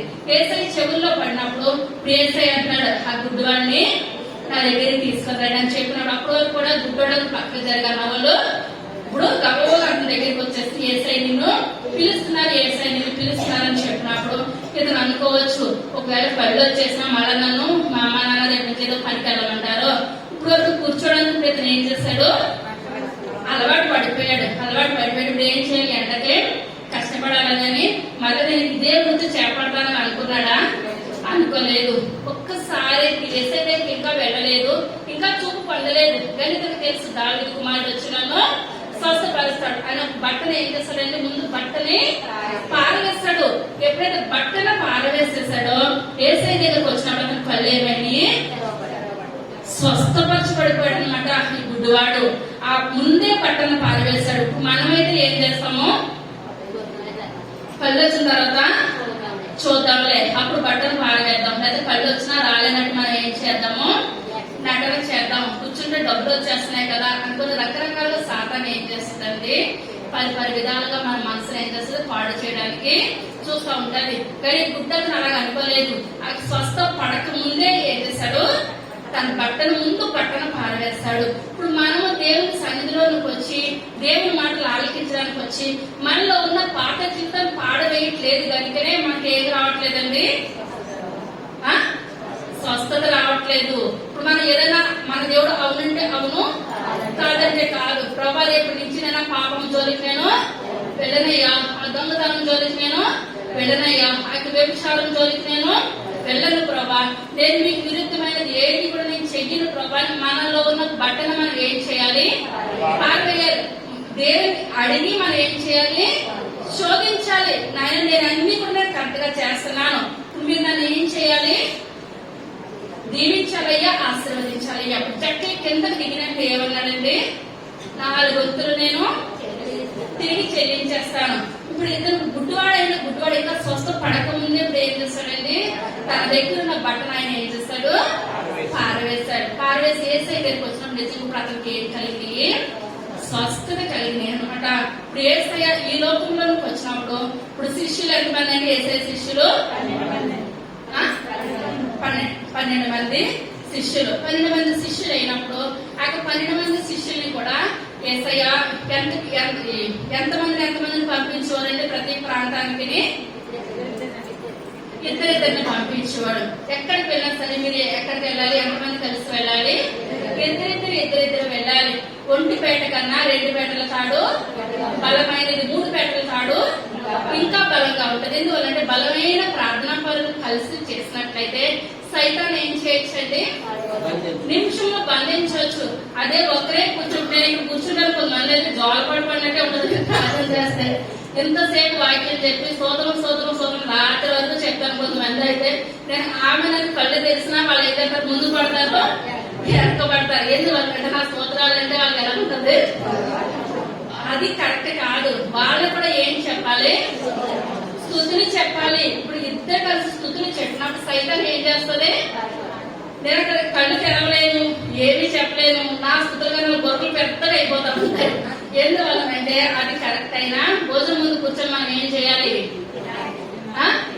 భోజనం తినాలి. తినకపోతే పక్క వాళ్ళందరూ చేస్తే బంధువులు అందరూ లేచిపోతారు. మనకి ఏమవుతుంది? ఖాళీగడ కూడా వచ్చి ఇక్కడే వెళ్ళిపోతాం. కానీ మనం ప్రార్థన దగ్గరికి వచ్చినప్పుడు సైతాన్ని బంధించబడాలని వచ్చినప్పుడు మనం ఏంటంటే జోలపాటిగా ఉండాలా? స్తుతులు చెల్లించాలా? ఎప్పుడైతే బలంగా స్తుతులు చెల్లించామో సాతానికి ఏమవుతుందండి? బంధించబడుతుంది, భయం పుడుతుంది. వీళ్ళ దగ్గరికి నాకు ఏమాత్రం కూడా అవకాశం లేదు. వీళ్ళ దగ్గర చింతకాలం కూర్చున్నాను కానీ ఇప్పుడు కూర్చునే అవకాశము వీళ్ళ దగ్గర లేదు. సైతాన్ని పారిపోవాలి. కానీ ఇప్పుడు సైతానికి జోలపాటిగా ఉంటుంది, వాళ్ళకి జాబ్ పడుతున్నారు. సోమవారం నేనైతే లేకపోతాను అనమాట. కానీ అది కరెక్ట్ కాదు. మనం ఏం చేయాలండి? స్తుతులు చెల్లించాలి. ఇప్పుడు యేసయ్య కూడా ఒకరొకరుగా పంపలేదు. ప్రతి పట్టణానికి వెళ్ళినా, ప్రతి గ్రామానికి వెళ్ళినా శిష్యులు ఇద్దరిద్దరుగా విభాగించి మీరిద్దరు ఒక ప్రాంతానికి వెళ్ళండి, మీరిద్దరు ఒక ప్రాంతానికి వెళ్ళండి. మీరు ప్రాంతానికి వెళ్ళి పరిచయం చేసినప్పుడు అక్కడ వాళ్ళు మిమ్మల్ని చేరదీస్తే అక్కడ బస చేయండి. అక్కడ బస చేసి మీరు వాక్యం చెప్పి వాళ్ళు పెట్టింది తినండి. మీరు వాళ్ళ దగ్గర డిమాండ్ చేయడం కానీ ఏది కూడా ఎందువల్లంటే మీకు ఉచితంగా ఇచ్చాను కనుక మీరు ఏం చేయాలి? ఉచితంగా వాళ్ళకి మీరు ఏం చేయాలి? వాక్యాన్ని బోధించాలి, స్వస్థత కార్యాలు చేయాలి. మీరన్నీ చేయాలని చెప్పినప్పుడు ఇప్పుడు మత్తయ్య గారిని కూడా పంపించడం. మత్తయ్య గారు తోడెవరు ఇచ్చారండి? దేవుడు మత్తయ్య గారికి ఎవరు ఇచ్చారు? చెప్పారు రాజుగారు మొదటి భార్య మంచిది కాకపోతే రెండో భార్య మంచిది అయిపోతారు. తోమా గారిని ఇచ్చారనమాట దేవుడు. ఎవరు ఇచ్చారండి? తోమా గారిని ఇచ్చారు. మత్తయ్య గారు తోమా గారు కలిసి ఒక ఏరియాలోకి వెళ్ళి వాళ్ళు ఏం చేసేవారండి? పరిచర్య చేసేవారు. చివరిగా సమయం లేదు. అపోస్తల కార్యాలు 1వ అధ్యాయం 24వ వచనం.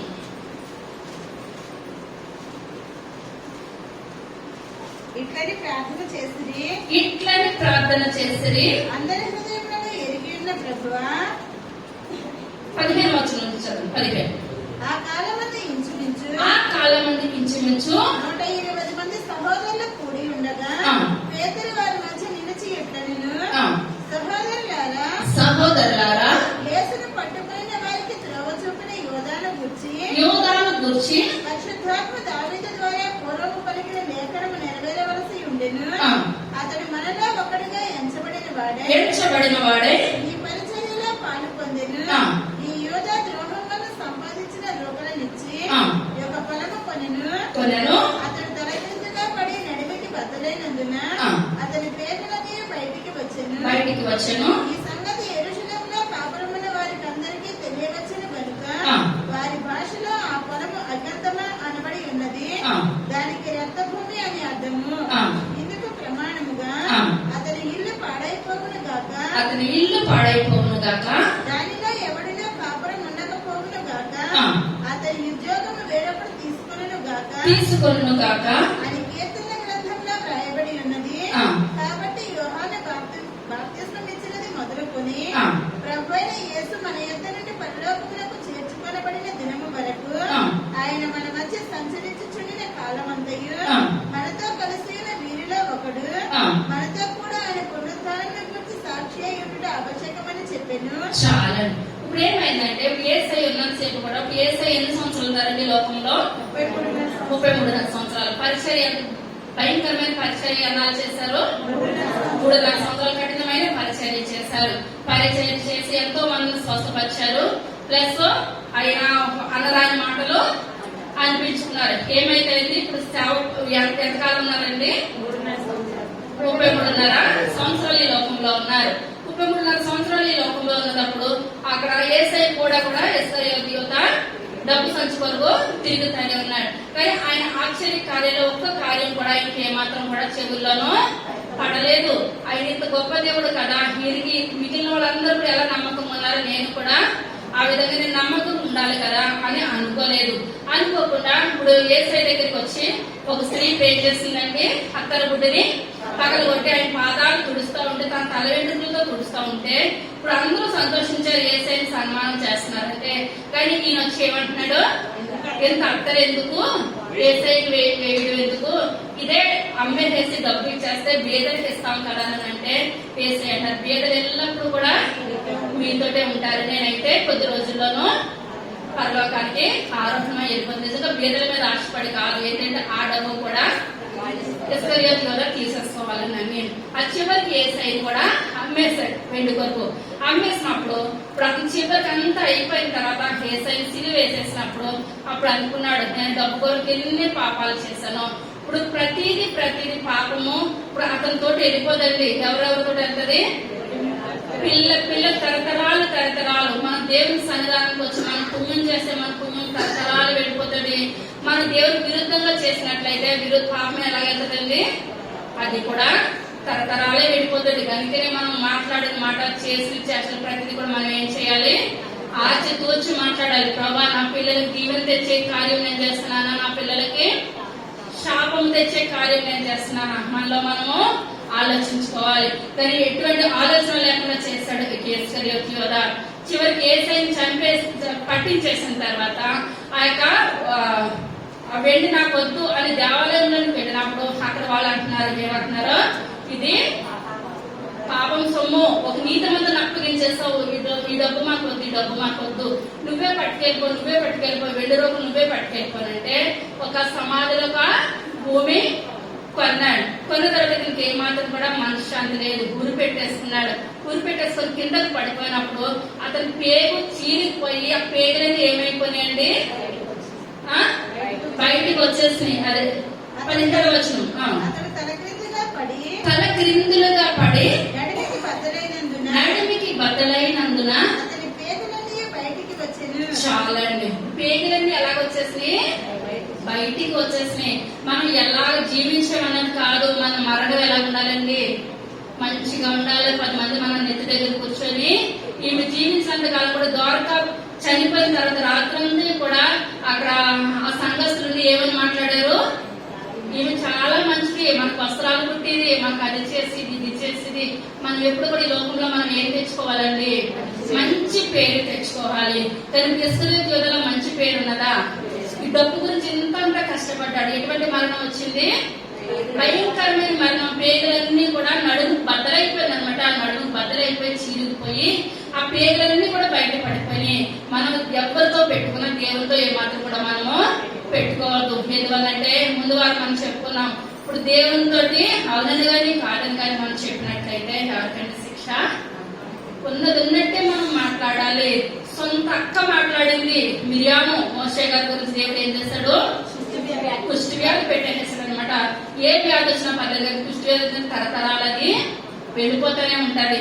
ఇక్కడ మనం చూసినట్లయితే అతని పేగులు బయటకు వచ్చేసినాయి. ఇప్పుడు ఆస్తి ఏమైనా పట్టుకెళ్ళిపోయాడు ఇతను, ఆ కుటుంబంతో ఇప్పుడు ఏమైపోయింది, చెల్లా చెదరైపోయింది. ఇప్పుడు మిగిలిన శిష్యులందరూ ఇప్పుడు ఏం చేస్తున్నారు, యేసయ్య అపోస్తలుల కార్యాలు 1వ అధ్యాయంలో ఆయన పరమనకు ఆరోహణం అయిపోయినప్పుడు మిగిలిన శిష్యులందరూ ఎంతమంది ప్రార్థన చేస్తున్నారంటే 15వ అధ్యాయంలో 120 మంది ప్రార్థన చేస్తారు. అందులో యేసయ్య తమ్ముడు కూడా ఉన్నాడు, మరియమ్మకే యేసయ్యకి పుట్టిన వారు యాకోబు అన్నమాట, యేసయ్య యొక్క సహోదరుడు ఉన్నారు. ఇప్పుడు ఇక్కడ 120 మంది ప్రార్థన చేస్తూ ఉండగా ఇంతకాలం ఉన్నారు కానీ ఇప్పుడు ఎవరు లేరండి, ఇస్కరియోతు యోధా లేరు. ఇప్పుడు అపోస్తలులు ఎంతమంది, 12 మంది. ఇప్పుడు ఇస్కరియోతు యోధా చనిపోయినప్పుడు ఎంతమంది మిగిలారు, ఇక్కడ 11 మంది మిగిలారు. ఇప్పుడు ఇంకొకరు కావాలా, వీళ్ళకి 12 మంది కావాలి. ఇద్దరు నెయ్యాలనంటే ఇప్పుడు ఎంతమంది ఎవరు తక్కువ వస్తున్నారు, ఇద్దరు లెక్క పెట్టేస్తున్నారు, ఒక్కొక్కరు తోడు తక్కువ వచ్చేస్తారు అనమాట. తక్కువ వచ్చేస్తారు కనుక వీళ్ళు సొంత నిర్ణయాలు ఏమీ తీసుకుంటలేదు. ఇప్పుడు ఇస్కరియోతు యోధా ఒక అడిగాడా, సొంత నిర్ణయాలు తీసుకున్నాడా, సొంత నిర్ణయాలు తీసుకున్నాడు. పైకి ఏదైనా పట్టుకెళ్ళి కూడా ఒక వెండినాణం పట్టుకెళ్ళడా, పైకి ఏమాత్రం కూడా పట్టుకోలేదు. కనుక ఇప్పుడు ఇక్కడ ఏమైందంటే శిష్యులందరూ కలిసి యేసయ్యతో ప్రార్థన చేస్తున్నారు, ప్రభా ఒకరు తక్కువయ్యారు కదా నాయన, తక్కువైనప్పుడు అక్కడికి ఇద్దరు మనుషులు ఉన్నారు, వాళ్ళిద్దరు మనుషులు కూడా నేను వెళ్తే బాగున్నాను అనుకుంటారు. కానీ వీళ్ళు అనుకుంటున్నారు, ప్రభా మా నిర్ణయం వద్దు, ప్రతిది కూడా ఎవరి నిర్ణయం కావాలి, మీ నిర్ణయం కావాలి. ఇంతవరకు కూడా ఇప్పుడు లేవి అనగా హత్తుకొండ, అతని డబ్బును హత్తుకున్నాడు. తర్వాత మర్తిగా పిలువబడ్డాడు అనమాట. మర్తి ఏ ఊర్లో పేరు?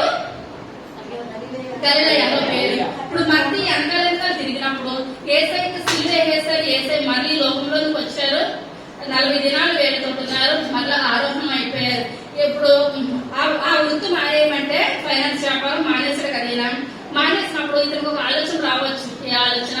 ఇప్పుడు ఏసయ్య మీరు సిలువ వేయబడినప్పుడే ఇస్కరియోతు యోధ చనిపోయాడు కదయ్యా, మీ చిత్తమైతే ఆ ప్లేస్ నాకు దయచేయండి. ఆ ప్లేస్ నాకు దయచేయండి అనాలి. ఆశ ఉంటుందా? ఎవరికైనా ఆశ ఉంటది. కానీ ఇప్పుడు ఇంత పరిచయం చేస్తున్నారు, అంత డబ్బులు విడిచిపెట్టేస్తున్నారు. ఆ ప్లేస్ నాకు ఉంటే బాగుంది ఆశ కలిగే ఉంటది. కానీ ఒక్క మాట కూడా రికమెండేషన్ చేయలేదు. ఏసై దగ్గరికి వచ్చి జబ్దే కుమార్ తల్లి మరీ అడిగిందా? ఏం అడిగేసిందంటే కుడి పక్కన ఎడ పక్కన కూడా ఆమె అడిగేసింది. ఏం బాలంటే దేవుని పక్కన కూర్చోవడం అంతా ఆశీర్వాదకరము.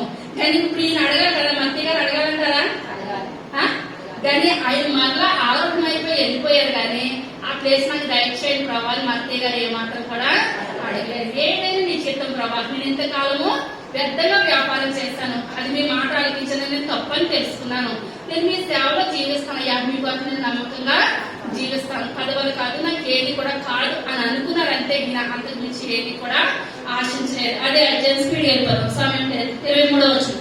అప్పుడు వారు యూసులోని మారుపేరు గల బర్సబ్బా అనబడిన యోసేపు మత్తీయ అనే ఇద్దరిని నిలువబెట్టి ఇట్లని ప్రార్థన చేసి అందరి హృదయంలో ఏది అన్న ప్రభువా, తన చోటికి పోగొట్టుకు యోధా తప్పిపోయి పోగొట్టుకొనిన ఈ పరిచర్యలోను అపోస్తలత్వములోను పాలు పొందుటకు వీరిద్దరిలో నీవు ఏర్పరచుకొనిన వారిని కనపరచమనిది. అంతటి వారు వీరిని గురించి చీట్లు వేయగా మత్తీయ పేరును చీటు వచ్చిన గనుక అతడు 11 మంది అపోస్తలులలో కూడా లెక్కింపబడిను. చాలా ఇప్పుడు ఇద్దరు పేరున కూడా ఏం చేస్తారండి, 120 మంది కూడా ప్రార్థన చేసి చీట్లు వేశారు. చీట్లు వేసినప్పుడు ఆ చీటి అప్పుడు పేరు పడింది, మత్తయ్య గారి పేరు మీద పడింది. అప్పుడు అంటున్నారు, అయ్యా మీ మీద ఈ చీటి పడింది కనుక ఇప్పుడు ఆ ప్లేస్ ఎవరికి వచ్చేసింది? మత్తయ్యకి వచ్చేసింది. ఇప్పుడు మనం ఏదైనా దేవుల్లో ఎక్కువగా జీవిస్తున్నాం అనుకోండి, రోజు 10 గంటలు ప్రార్థన చేస్తున్నాం, మన తక్కువ 9 గంటలే చేస్తున్నారు.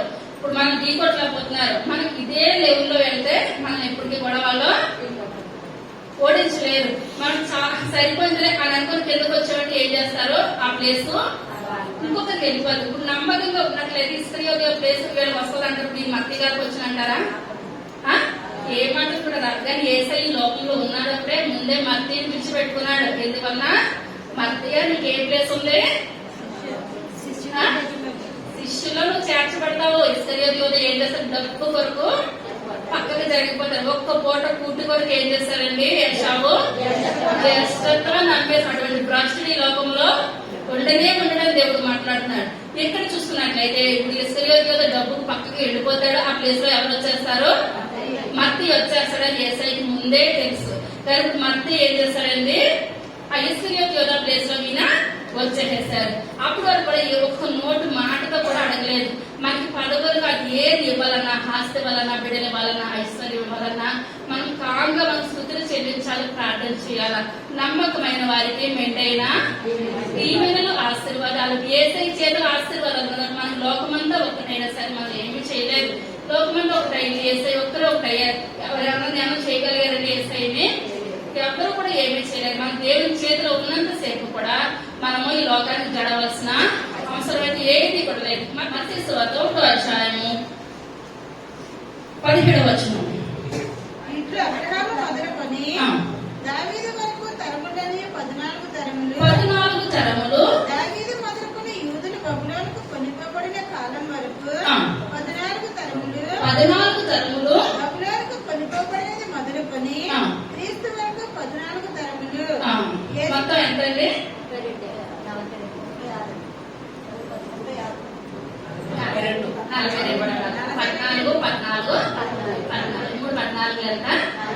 42 తరాలు. ఇప్పుడు ఏం సుంకం పెట్టినంత కూర్చున్న ఆయన ఏం చేస్తాడండి? ఎన్ని తరాల గురించి రాశారు? 42 తరాలు. ఇప్పుడు ఇదే యేసయ్య పుట్టుక లోకా గారు రాశారు, మార్క్ గారు రాశారు, యోహాన్ గారు రాశారు. కానీ ఏదో 42 తరాల గురించి క్షుణ్ణంగా రాయలేదు. ఇప్పుడు ఈ మత్తయి గారు ఎన్ని తరాలు రాశారండి? 42 తరాలు. కానీ ఇది వృత్తి వడ్డీ వ్యాపారం సుంకం పెట్టినందుకు వచ్చింది. అతని ద్వారా దేవుడు ఏమి రాయించాడండి? మత్తయి సువార్త రాయించాడు. ఎందువల్లంటే ఇది వెనక చూసాడంటారా? ఏ మాత్రం కూడా వెనకన్నది చూడలేదు. మనం కూడా వెనక చూడలేని జీవితాలు ఉన్నట్లయితే మనం ఏం చేస్తాము? అంతకంతకు ఆశీర్వదించబడతాం అనమాట. ఇంత రాశాడనగా ఏ పదవిని ఆశించి వచ్చాడండి ఈయన? మనం అంటాం ఏదైనా చిన్న ఉద్యోగం వదిలేసేస్తే దేవుని సేవ కొరకు వచ్చేసామంటే మాటకు ముందు మాట కనుక నేను పలానా దేశంలో పలానా జాబ్ విడిచిపెట్టుకొని వచ్చేసాను మాటకు చెప్పాలంటారా? నేను జీతాలు విడిచిపెట్టుకొని నేను వచ్చేసాను, అంత విడిచిపెట్టుకొని నేను వచ్చేసాను. అది మనం చెప్పవలసిన లేదు. ఒకసారి చెప్పండి విడిచిపెట్టేయాలి. ఇప్పుడు మత్తయి గారు ఎప్పుడైనా చెప్పారా? నేను 100 రూపాయలు కట్టించుకునేది 500 కట్టించుకున్నాను, 1000 రూపాయలు కట్టించుకున్నాను. కింద కట్టించుకున్నాక చివరికి ఏసయ్య సిలువేయబడి చనిపోయాడు. ఆయన వల్ల పైకి ఆరోపణ అయిపోయారు. కానీ నాకు ఏం ఇవ్వలేదు, ఇస్కరియోతు పోస్ట్ నాకు ఇవ్వలేదని ఒక్క మాట అయినా అన్నాడండి ఈయన? ఏ మాత్రం అనలేదు. 120 మంది కలిసి ప్రార్థన చేయగా దేవుడు ఎవరిని ఎన్నుకున్నాడు? యేసయ్య ఉన్నంతసేపు ఇంకా పదవి రాలేదు. కానీ యేసయ్యకి తెలుసు చీట్లు వేసినప్పుడు ఆ పోస్ట్ ఎవరికి వస్తుందని? మత్తయికి వస్తుంది. ఈ మత్తయి నా గురించి ఎన్ని తరాలు రాస్తాడు? 42 తరాలు రాస్తాడు. ప్లస్ ఇప్పుడు ఇతను ఒక మత్తయి సువార్త పుస్తకాన్ని కూడా ఈయన రాస్తాడు. మన జీవితాలను మన బ్రతుకులను కూడా అంచెలంచెలుగా మనం ఏం చేయాలంటే ఒక్కొక్క మెట్టు పైకి ఎక్కే వాళ్ళని ఉండాలి. కానీ దిగజారిన మెట్టులాగా మనము దిగిపోయే స్థితి ఎంత మాత్రం కూడా ఉండదు. ఈ యొక్క దినాన్ని ఎవరైనా లేచి నిలబడి చెప్పండి. ఇప్పుడు ఎవరెవరు ఎంత చూడకుండా వాళ్ళ జీవితాలు సరి చేసుకున్నారు.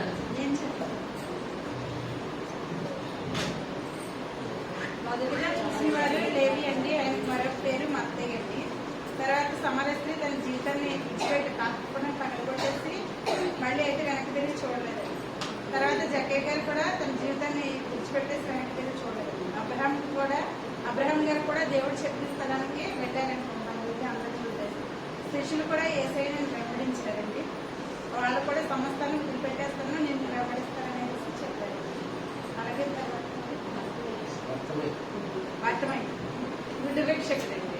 తను కూడా తన యేసయ్య ఆయన పిలిచినప్పుడు తన బట్టను పారవేసుకుని యేసయ్య దగ్గరికి వచ్చి తిరిగి వెనక్కి అయితే చూడలేదండి.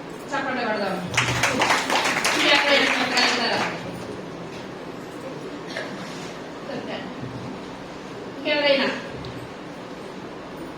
ఇంకెవరైనా చెప్పగలుగుతారా? ట్రై చేసుకుంటున్నాం. చిన్న ప్రార్థన చేస్తున్నాం. సర్వశక్తి కలిగిన తండ్రి, కృప కలిగిన తండ్రి, దయ కలిగిన ఆయన, ఈ యొక్క దయ కలిగిన శ్రేష్టమైన నామాన్ని బట్టి ప్రభావ లెక్కలేని 4 స్తోత్రాలు స్తుతులు చెల్లించుకుంటున్నాను తండ్రి. అయ్యా మీ యొక్క దినాన్ని పాల్గించిన వాక్యాన్ని బట్టి మీకు వందనాలు చెల్లించుకుంటున్నాను తండ్రి. యేసయ్యా సుంకపు మెట్టునందు కూర్చున్నాడు ప్రభా. అయ్యా లేవి ఆయన భయంకరమైన పనులు వసూలు చేస్తున్నాడు తండ్రి. అయ్యా ఆ మార్గం కూడా మీరు వచ్చారు ప్రభా. అయ్యా నన్ను వెంబడించమని చెప్పినప్పుడు తండ్రి పాప జీవితాన్ని అంతా విడిచిపెట్టేశాడు ప్రభా. అయ్యా ఆయన మిమ్మల్ని హత్తుకున్నాడు. అయ్యా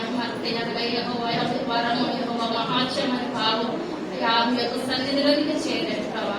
చివరి వరకు నమ్మకంగా జీవించాడు. అయ్యా యథార్థంగా జీవించాడు. చంపి కొందనాలు ప్రభా. అయ్యా ఇస్కరియోతు వద స్థానం ఆయన బాబు పంతేపించారు తండ్రి. ఎందుకంటే ఆయన మంచి స్థానాన్ని పోగొట్టుకున్నాడు ప్రభా. ఇస్కరియోతు వద ఆయన డబ్బు కాచిపడిపోయాడు తండ్రి. అయ్యా ఈ లోకంలో ఏది మేము పట్టుకొని రావయ్యా, ఏది పట్టుకొని వెళ్ళము ప్రభా. అయ్యా ఇస్కరియోతు వద బిడ్డల తరాలు శాపాన్ని కొని తెచ్చుకున్నాడు నాయన. అయ్యా భక్తి అయితే ఆయన బిడ్డల తరాలు దీవెని తెచ్చుకున్నాడు బాబు. మీ కొందనాలు నాయన.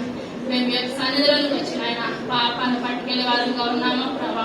అయ్యా దీవెన తెచ్చుకునే వారికి ఉన్నామా, మాకు మేము సరి చేసుకునే గొప్ప భాగ్యాన్ని దయచేయమని అడుగుతున్నాను తండ్రి. అయ్యా జక్కయ్య మీ ఇంటికి కానీ ఉండవలసినదని చెప్పినప్పుడు ప్రభా వెంటనే అంటున్నాడు తండ్రి. ఆయన తనకు 4 వంతులు ఇచ్చేస్తాడు అన్నాడు ప్రభా. అయ్యా సమరస్త్రీతో మీరు మాట్లాడినప్పుడు ప్రభా తన కొండను విడిచిపెట్టేస్తుంది తండ్రి. అయ్యా గుడ్డు భిక్షకుడు ఆయన భర్తమై తన బట్టలు పారదిస్తాయి మాట్లాడినాడు. అయ్యా మీరు ఏ వంశంలో చూస్తాడు గుడ్డు భిక్షకుడికి తెలుసు ప్రభా. అయ్యా ఆ వంశాన్ని రాయడానికి మత్తయికి కూడా తెలుసు ఆయన మీ కొందనాలు ప్రభా దావీదు కుమారుడా నన్ను కరుణించుకున్నాడు నాయన పట్టణ పారవేశాను తండ్రి మా సంఘంలో నాయన మేము పట్టణ పారవేసే స్థితిలో మేము ఉన్నామా పాపాన్ని ఒప్పుకునే స్థితిలో ఉన్నామా పాపాన్ని నాయన అయ్యా చేతిలో పట్టుకొని స్థితిలో మేము ఉన్నామా మాకు మేము జ్ఞాపకం చేసిన కృపను దయచేయండి అయ్యా విడిచిపెట్టేయండి ప్రభా అయ్యా విడిచిపెట్టాలి తండ్రి అయ్యా విడిచిపెట్టినైతే నాయన మిమ్మల్ని మేము పట్టుకోగలుగుతాం ప్రభా అయ్యా మీ యొక్క సన్నిధిలో మేము జీవించగలుగుతాం తండ్రి అయ్యా మీ యొక్క రాకకి ఎత్తపడే సంఘంగా మా సంఘం ఉండాలి తండ్రి వచ్చి వారు ప్రతి ఒక్కరు బైబిల్ చదవాలి ప్రతి ఒక్కరు వాక్యం నాయన బాగు క్షుణ్ణంగా నేర్చుకోవాలి అయ్యా అయ్యా ప్రార్థన దినదినము చేయాలి నాయన అయ్యా నాయన కుటుంబాలు మా సంఘ కుటుంబాలన్నీ నాయన మా సంఘం ఆశీర్వదించబడాలి నాయన దీవించబడాలి తండ్రి అయ్యా విన్న వాక్యం ప్రధానం మా హృదయాల్లో ఉండదు ప్రభావ అయ్యా మా జీవితాలు మేము సరి చేసుకోవాలి నాయన మా బ్రతుకులు మేము సరి చేసుకోవాలి తండ్రి అయ్యా నాటికి నాయన మేము ముందుకు వెళ్ళే కృపను దయచేయండి ఎత్తబడే సంఘంగా మా సంఘంలో గొప్ప భాగ్యాలు దయచేయండి ఇక జరుగుతున్న కార్యక్రమం అంతా మీరే మాట్లాడి మహిమా ఘనత ప్రభావం పొందాలి త్వరగా రాబోచున్న యేసయ్య నామమున పెట్టుకొచ్చున్నాము తండ్రి ఆమేన్.